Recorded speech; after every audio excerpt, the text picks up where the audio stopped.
Buongiorno e ben ritrovati con una nuova edizione del TG Flash di New Sicilia.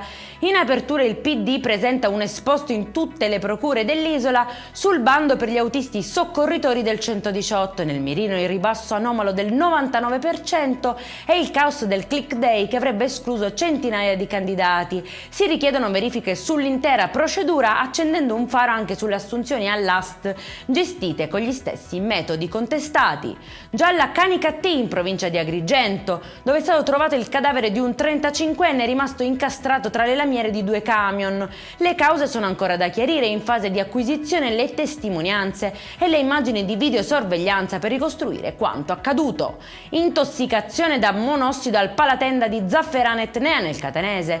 La procura ha aperto un fascicolo per lesioni colpose, sotto sequestro l'impianto di riscaldamento che sarebbe stato acceso senza collaudo. 15 atlete sono finite in ospedale, 8 trattate in camera iperbarica, indagini in corso per chiarire responsabilità e dinamica dell'accaduto.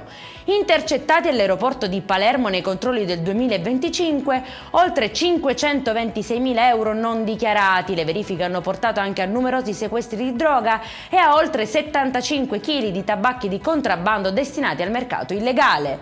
E in chiusura arriva la segnalazione di Mariamico per quanto riguarda la presenza di rifiuti ingombranti e amianto abbandonati nella riserva agrigentina di Punta Bianca. L'associazione denuncia l'ennesimo atto di inciviltà, chiedendo vigilanza quotidiana e telecamere per tutelare finalmente l'area. Per questa edizione è tutto, prossimo appuntamento alle 19:30. Buona giornata.